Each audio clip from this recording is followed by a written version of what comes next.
Complete history of Munros. The Munros are a collection of Scottish mountains over 3,000 feet, 914.4 metres, named after Sir Hugh Munro, who first compiled the list in 1891. These peaks have since become a significant part of Scotland's mountaineering culture, attracting climbers and outdoor enthusiasts from around the world. Coming up is a comprehensive history of Munros, from their origin to their modern significance.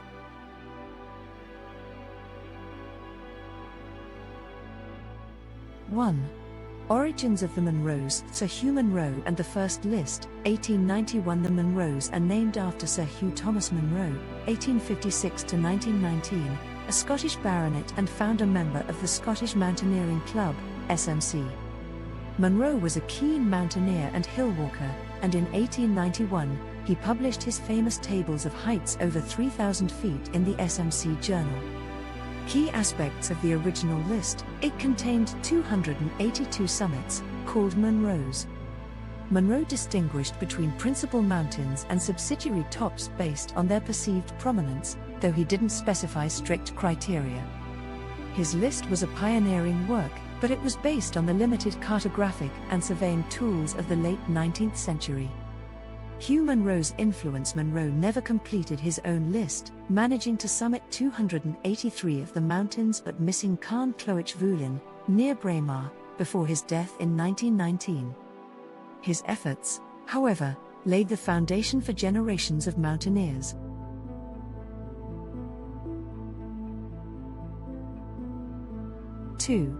Evolution of the Munros list. Early revisions, 1920s, 1970s. After Munro's death, other members of the Scottish Mountaineering Club took up the responsibility of maintaining and revising the list. Revisions in the 1920s by SMC member Reverend A.E. Robertson.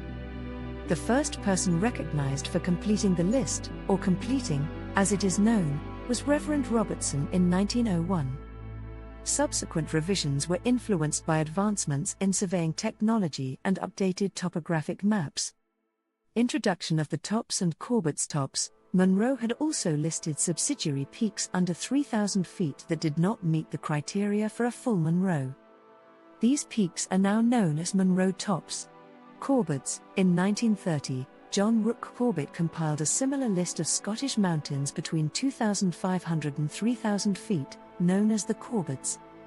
1974 revision. The 1974 revision marked a significant point in Munro history. The SMC made its first major revision, reducing the number of Munros from 283 to 276. This revision was based on a more rigorous definition of topographic prominence.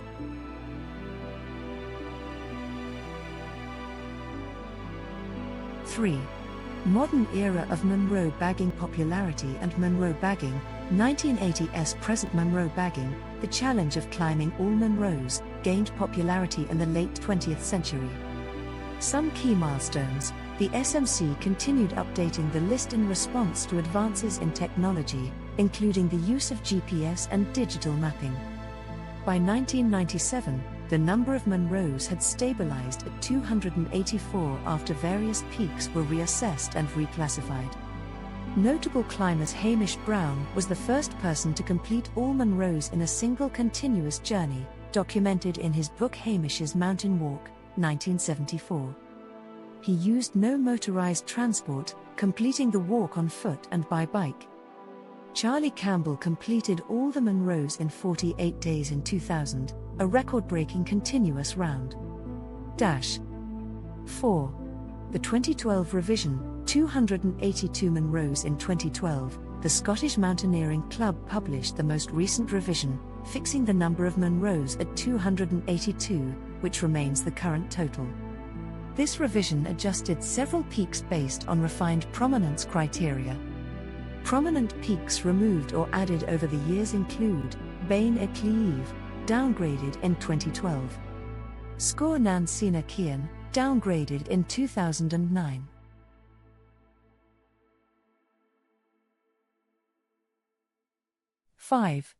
Notable Munros. Some of the most iconic Munros include Ben Nevis, 1,345 meters, the highest mountain in the British Isles. Ucal Etive Moor, 1021 meters, a classic pyramid-shaped peak in Glen Coe. Liathach, 1055 meters, a dramatic ridge in Torridon. Sgôr nan Gillian, 964 meters, one of the most technical climbs on the Isle of Skye.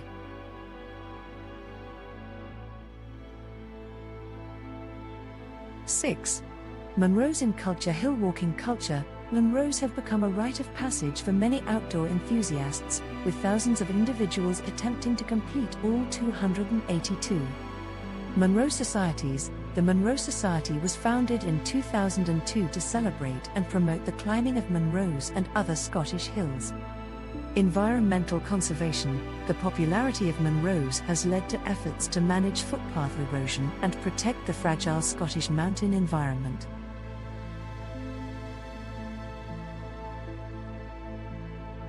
Seven. Challenges of Munro bagging. Climbing all Munros is a significant undertaking that requires physical fitness. The challenge covers over 1,500 miles and around 500,000 feet of ascent. Navigation skills. Scotland's weather can change rapidly, requiring climbers to be adept at navigation. Weather and terrain. Winter ascents of Munros are particularly challenging due to snow and ice.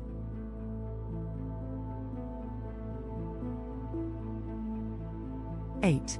The future of Munros. The Munros remain a dynamic and evolving list. Ongoing surveys, new technology may further refine the list in the future, leading to possible additions or removals.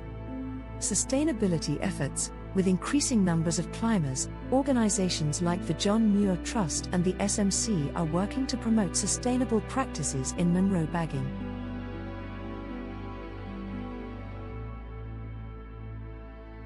Conclusion. The Munros are more than just a list of mountains, they are a symbol of Scotland's rugged beauty and an essential part of its mountaineering heritage. Whether for adventure, personal challenge, or simply the love of the outdoors, climbing Munros continues to captivate and inspire generations of hillwalkers from around the world.